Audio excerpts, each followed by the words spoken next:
Bonjour les héros. Alors aujourd'hui c'est une petite visite des bords de Seine avec tous les monuments qu'il peut y avoir, avec les bateaux, ceux qui sont en dessous de la Tour Eiffel. Donc c'est les bateaux vedettes. Alors pour info, il n'y a pas de tarif réduit pour les personnes en situation de handicap. C'est dommage, contrairement aux bateaux mouches qui eux ont un tarif réduit pour les personnes en situation de handicap. Mais pour prendre les bateaux mouches, il faut aller côté pont de l'Alma. Donc vous voyez où il y a la grande flamme là, où Lady Di malheureusement est décédée. Donc les bateaux mouches se prennent là-bas. Les vrais bateaux mouches, les originaux de Paris sont au pont de l'Alma et pas en dessous de la Tour Eiffel. Là c'est les bateaux vedettes, les bateaux parisiens. Il y a des bateaux aussi pour manger je crois. Au bord de Seine. Alors ce qui est intéressant par rapport à cette visite au bord de Seine, c'est que en fait c'est accessible handicap. Donc là il y a les escaliers en dessous de la Tour Eiffel, donc on peut prendre la rampe qui est un peu plus loin par là sur le pont, je ne sais plus comment il s'appelle, vous savez, avec les petites lampes là. C'est là où passe le métro au-dessus d'ailleurs. Et on le voit très bien dans Inception, le film de Christopher Nolan. Donc voilà, donc il y a une rampe pour arriver sur les bords de Seine. Et après, pour prendre le bateau, c'est assez simple parce que tout est aménagé pour les fauteuils roulants. Alors les toilettes handicapées, je sais pas, je crois qu'il n'y en a pas. Donc gros problème, sur les bateaux, il n'y a pas de toilettes. Donc prévoyez avant. Et puis voilà, alors c'est une petite visite bord de Seine, super sympa parce que on fait rien, on s'assoit et on observe tout ce qui est autour de nous. Alors moi j'ai pas mal virevolté sur le bateau et donc voilà, alors aujourd'hui c'était les 80 ans de ma maman. Donc je lui ai offert les bateaux qui ne sont pas les bateaux mouches, hein, je précise, c'est les bateaux vedettes. Bon j'ai plus qu'à vous dire, mettez le pouce en l'air, abonnez-vous à la chaîne, c'est très très important. Merci les héros, merci à tous, handicapés ou pas, vous êtes tous là pour soutenir la chaîne et ça c'est génial. Donc voilà, c'est parti pour une visite guidée de Paris. Bisous bisous.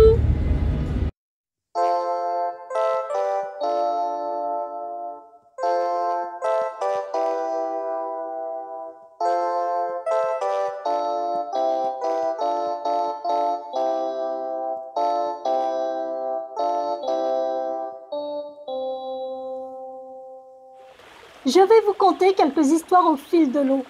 Entre les merveilleux ponts qui surplombent la Seine et les monuments qui jalonnent les quais, il y a de quoi faire. Nous avons eu beaucoup de chance. Un soleil de plomb, une pollution pas trop perturbante et un bateau qui partait 5 minutes après avoir pris les billets. Bref, les astres étaient alignés pour que ma maman passe une belle journée d'anniversaire. Et oui, nous fêtions ses 80 ans. Quelques badauds sur les quais, car beaucoup préféraient se blottir près de Madame Eiffel. Oui, au bord de la plus prestigieuse tour, le monde était omniprésent. Très difficile de se frayer un chemin jusqu'au quai d'embarquement. Un petit conseil pour ceux qui viennent en voiture. Je me gare toujours avenue Frédéric Leplay ou Émile de Chanel. Un peu de marche pour traverser le Champ de Mars, mais cela est plat et sans grand obstacle.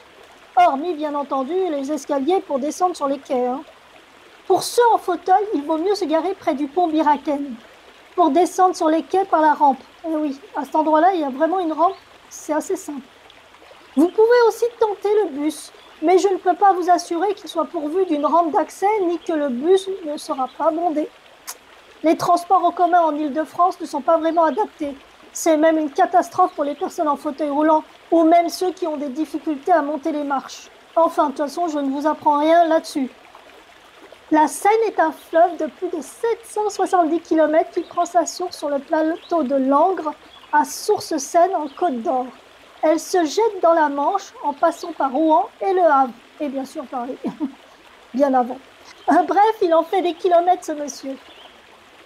40 espèces de poissons sont recensées en 2022. Et il y a une trentaine d'années, c'était moins de 15 espèces dans la Seine.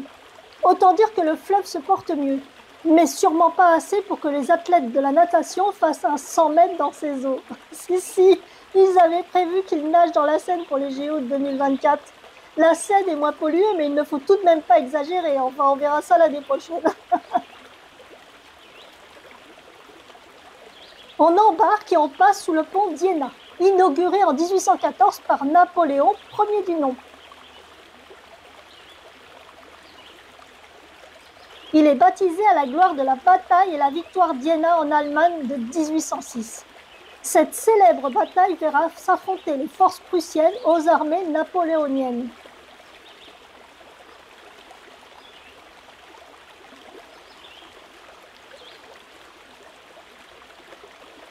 La passerelle de Billy, inaugurée pour l'exposition universelle de 1900, porte le nom d'un général de brigade mort durant la bataille d'Iéna. Du pont, on a une belle vue sur la cathédrale de la Sainte Trinité et le musée du Quai Branly, musée Jacques Chirac. Un musée que je vous conseille vivement de visiter. Depuis cette passerelle, il y a d'ailleurs un point de vue intéressant du coucher de soleil sur la Tour Eiffel. Le pont de l'Alma est inauguré par Napoléon III en 1856. Il commémore la bataille de l'Alma qui eut lieu en Crimée en 1854. Sur la place, la flamme de la liberté commémore l'amitié franco-américaine. Les USA l'ont offerte à la France en remerciement de la restauration pour le centenaire de la Statue de la Liberté en 1986. La flamme serait la réplique grandeur nature de celle que brandit la Statue de la Liberté à New York. En août 1997, le tunnel de l'Alma, la place et le pont devinrent tristement célèbres suite à l'accident qui coûta la vie à Lady Di, Dodi Al-Fayed et leur chauffeur. Depuis cet accident, au pied de la flamme de la liberté, les badauds viennent déposer des fleurs pour la princesse de Galles. Le lieu porte le nom de place Diana. Tiens, et voici le port d'embarquement des fameux bateaux-mouches. Le pont des Invalides n'est pas situé dans l'axe des Invalides car après les éboulements durant les travaux de 1824, l'administration décide de construire le pont en aval. Le pont des Invalides sera inauguré en 1824 et en 1854, il sera démoli et remplacé pour l'exposition universelle de 1855. Après un tassement en 1878 et quelques inondations, il sera enfin stable. Le Grand Palais a été inauguré pour l'exposition universelle de 1900, le 1er mai, en présence du président de la Troisième République, Émile Loubet. C'est un édifice consacré aux arts, recevant moult salons et expositions. Le vaisseau principal culmine à 45 mètres de hauteur sur 250 mètres de long et le poids de la voûte est de quelques tonnes. L'incroyable verrière du Grand Palais a été restaurée en 2004. Depuis décembre 2020, le Grand Palais est fermé au public et entre dans une immense phase de rénovation. La réouverture prévue pour les Jeux Olympiques d'été de Paris 2024 accueillera les épreuves d'escrime et peut-être d'autres festivités pour l'occasion.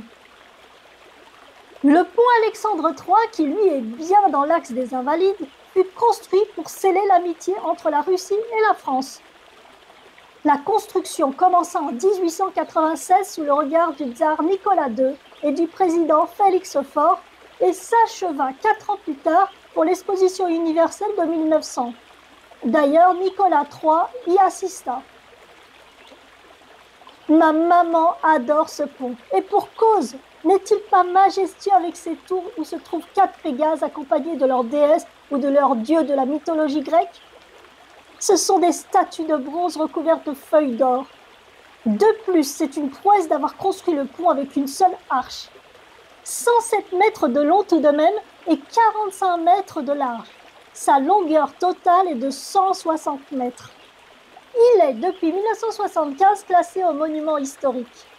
Je vous mets quelques clichés pris depuis le quai et plus précisément du port des Champs-Élysées. J'aime particulièrement celle-ci, ainsi que la fameuse salamandre de François Ier. Si vous allez jusqu'au-dessus, vous avez la sublime promenade Cour de la Reine. Et il y a des statues comme celle de Lafayette. Si vous faites la promenade Cour de la Reine, celle-ci débouche sur la place de la Concorde. Malheureusement, depuis la Seine, nous ne pouvons qu'apercevoir l'obélix au centre de la place la plus grande de Paris.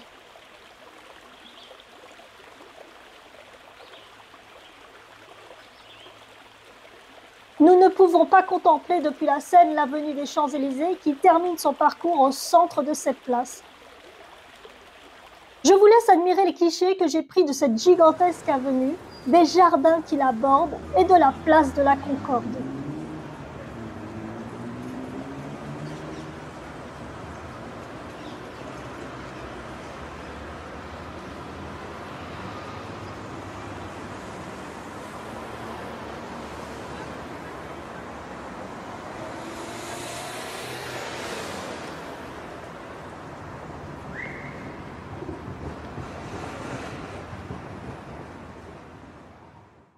Un conseil, allez-y au coucher du soleil. Les couleurs sont magnifiques. C'est un bonheur sans fin, car on a vraiment l'impression que le soleil décline lentement pour mieux nous laisser admirer la splendeur de ce lieu propice à la rêverie.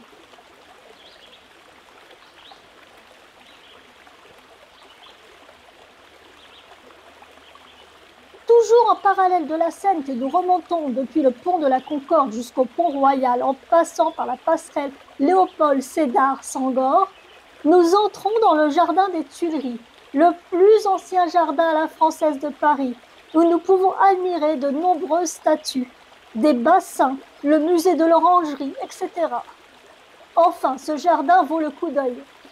J'aime y flâner, même si par temps sec, la poussière du parterre sablonneux m'empêche de bien respirer. Il est sur l'emplacement d'une ancienne fabrique de tuiles, d'où son nom. Ce jardin fait plus de 25 hectares, soit un peu plus grand que le jardin du Luxembourg. Le petit-fils de Pierre le Nôtre le façonne tel que nous le connaissons aujourd'hui, enfin presque, dans les grandes lignes. Autrefois, au sud-est, se trouvait le palais des Tuileries, brûlé durant la Commune de 1871. Nous passons par l'arc de triomphe du Carrousel, qui se trouve entre l'aile de Flore et l'aile Rohan du gigantesque musée du Louvre. C'est Napoléon Ier qui le fit construire en mémoire de la bataille d'Austerlitz. En passant cet arc, nous arrivons sur la place du Carrousel, où se trouve le parterre de la pyramide inversée. De là, nous pouvons admirer la grande pyramide du Louvre et ses petites sœurs. Si nous passons par le passage Richelieu et que nous traversons la rue de Rivoli, nous arrivons face au Conseil d'État. Et là, nous pouvons nous diriger sur la place Colette où se trouve la Comédie Française. En passant par la grille du jardin du Palais Royal, on peut y découvrir des jardins à la française et les fameuses colonnes de Buren.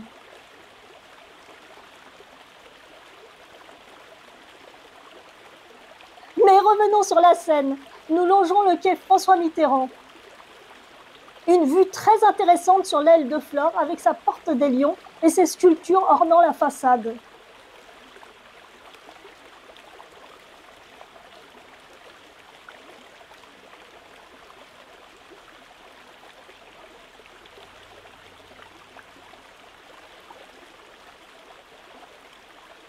Nous passons la passerelle Léopold-Sédar-Senghor.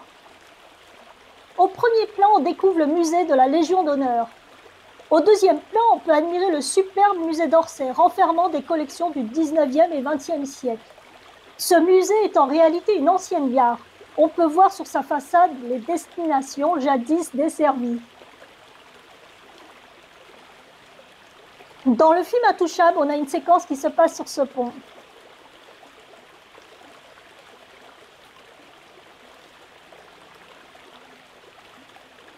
Nous passons sous le pont Royal pour continuer notre promenade fluviale.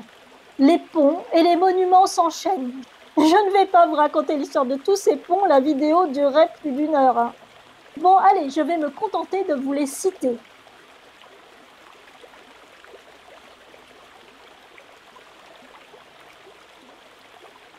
Après le pont Royal, nous avons le pont du Carrousel qui mène à la pyramide inversée et l'entrée du musée du Louvre qui se trouve dans la grande pyramide.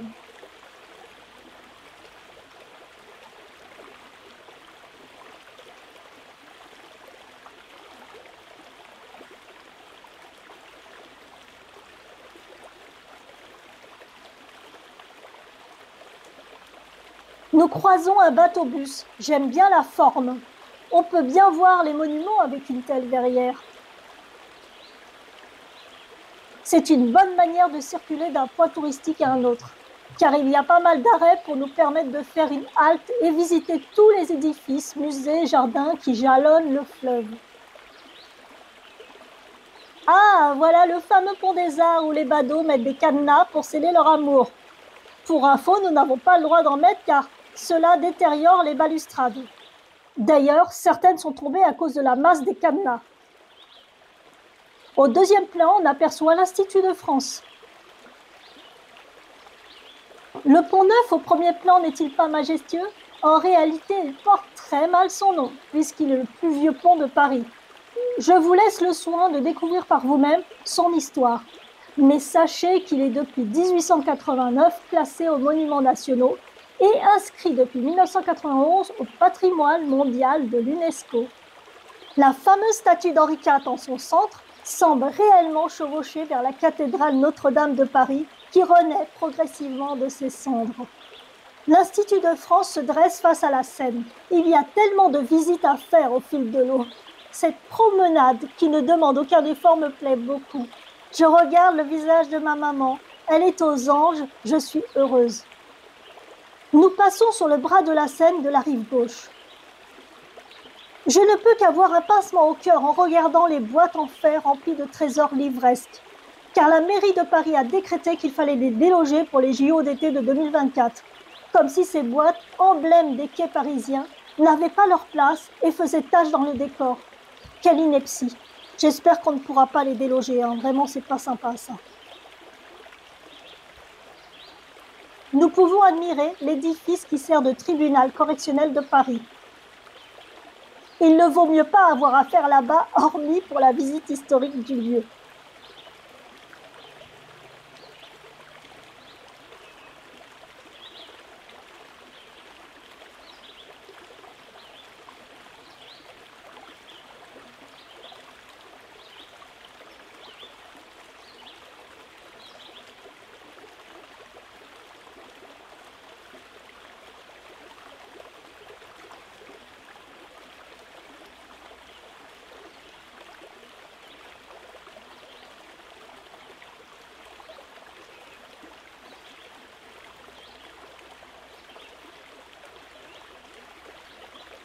Le pont Notre-Dame qui nous invite à entrevoir la cathédrale au loin. Même en travaux, elle reste magistrale.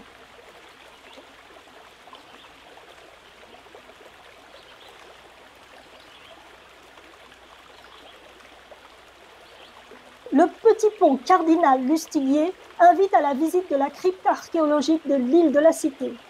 Personnellement, trop d'escaliers à mon goût et puis de toute manière, je suis un peu trop flippette sur les bords pour y aller.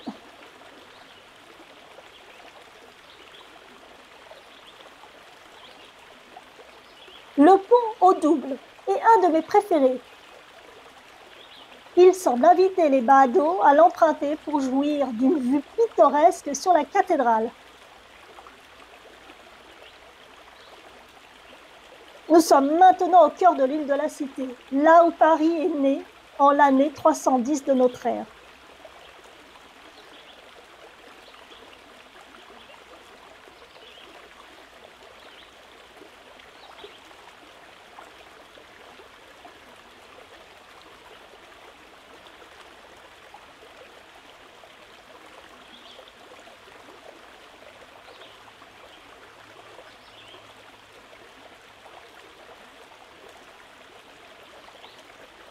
J'ai tout de même de la peine de voir Notre-Dame vêtue d'un manteau de ferraille, là où se trouvaient la flèche, la nef, le transept et le chœur.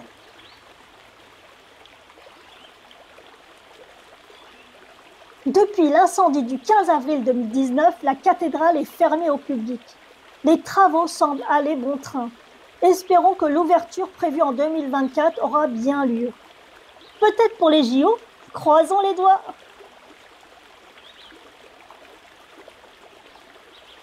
Toujours côté rive gauche de l'île de la Cité, nous passons le dernier des ponts nommé l'Archevêché.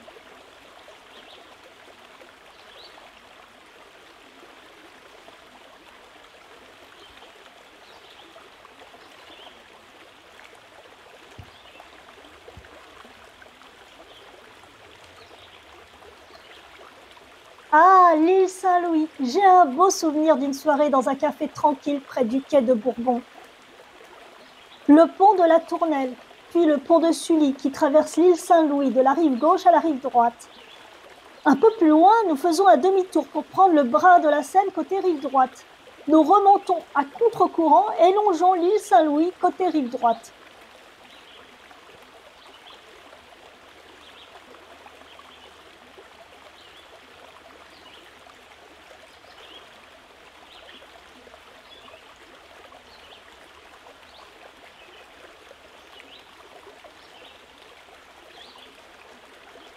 Nous apercevons puis passons sous le pont de Sully qui finit sa course sur la rive droite, ça va de soi.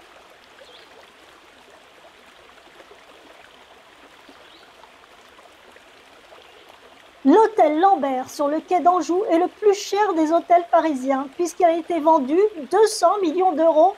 Rien que ça. Ah bah dis donc. Louis le Vau en est l'architecte en 1642. Son nom est surtout connu puisqu'il travailla sur les plans du château de Versailles et en fit même la rénovation et l'agrandissement. Cependant, sa plus grande œuvre est Vaux-le-Vicomte.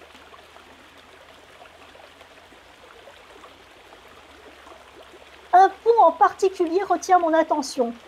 Le pont Marie, où, dit-on, il faut s'embrasser et faire un vœu dans la foulée.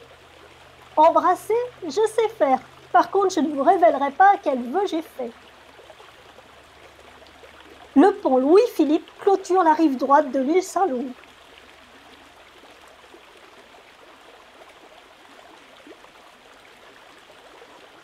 Nous longeons côté rive droite l'île de la Cité en passant sous le pont d'Arcole qui mène directement à l'hôtel de ville de Paris.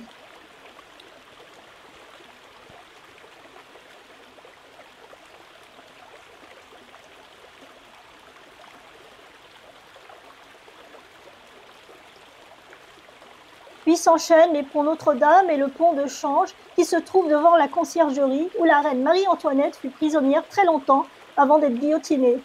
Oh, ça doit faire mal. Hein. Oh.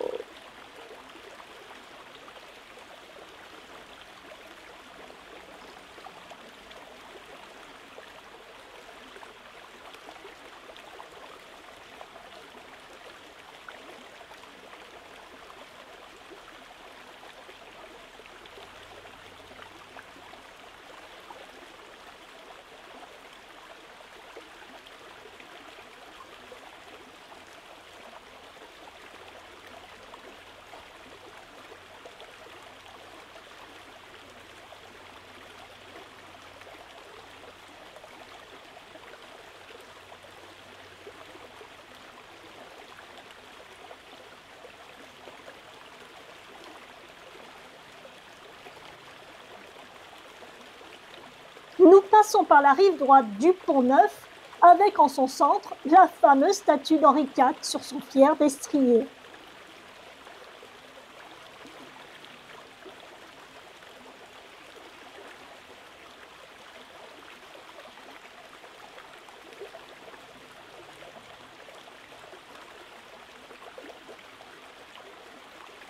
Je vous mets une petite carte pour que vous puissiez vous faire une idée du chemin emprunté pour contourner l'île de la Cité et l'île Saint-Louis.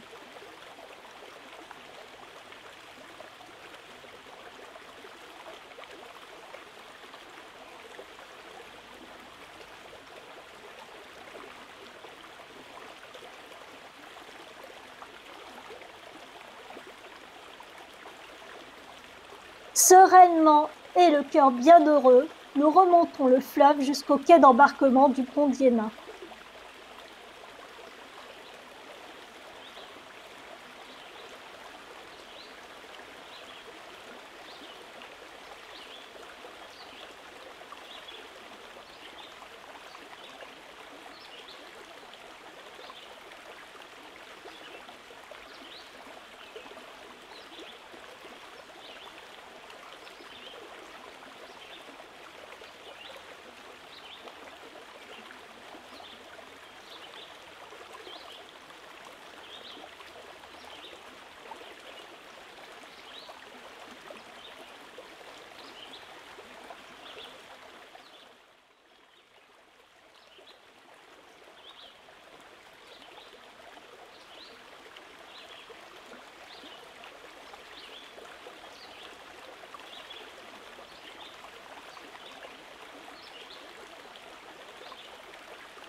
J'espère que cette petite vidéo vous a plu, qu'elle vous a donné une idée de visite pleine de charme et surtout sans grande fatigue.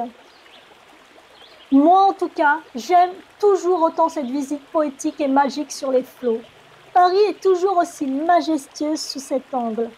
Je vous conseille vivement de faire aussi cette visite à la nuit tombée pour que la ville lumière vous offre toute sa splendeur. Car à n'en pas douter, Paris scintille de mille feux quand le soleil se couche et que les astres dansent dans les cieux et dans nos cœurs ébahis par tant de magnificence.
Surtout, n'oubliez pas de partager, de mettre le pouce en l'air, de vous abonner et de commenter. Nous en avons grandement besoin pour que la chaîne Andy et Rose continue d'exister. Merci. À bientôt pour de nouvelles aventures sur la chaîne. Merci, merci. Bisous.